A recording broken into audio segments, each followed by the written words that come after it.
Today we're making crispy beer can chicken. Come on, let's get cooking and I'll show you how. First, get yourself around a 5-pound whole chicken. Then check the internal cavity and remove any of the organs that were left inside. Now take a paper towel and pat dry your chicken, making sure you flip and do the other side as well. Get some olive oil and lightly coat it and rub it around, making sure you coat the entire chicken. Now take your favorite seasoning. I'm using Traeger's chicken rub, and we are going to completely coat this bad boy, making sure that no surface is left unseasoned. Lastly, get yourself a can of beer and set half of it aside so only half of the can is full. Then you're going to stick it into the large cavity at the bottom of your chicken. I like to do this prior to putting it onto the grill to make sure that everything's balanced, so when I do stick it on, it's not at risk of falling over. I also like to tuck the wings in to make sure that they don't get burned while cooking.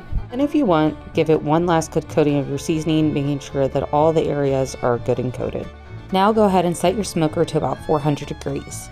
Then place your chicken in, making sure it's not at risk of falling. And once you shut your grill, go ahead and smoke it for about an hour until the internal temperature reaches 160 degrees Fahrenheit.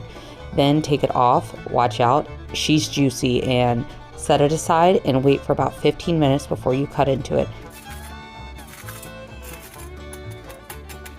Now for really the only hard part of this recipe is getting your beer can out.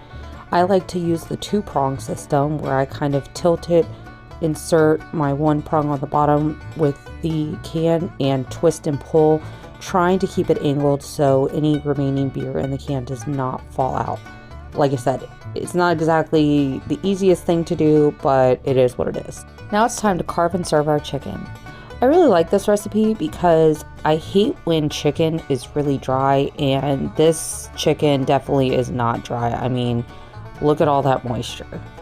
And there you have it, one of my favorite grilling recipes, crispy beer can chicken. Please remember to like and subscribe to my videos so we can keep going on more cooking adventures. Thanks, and see you next time.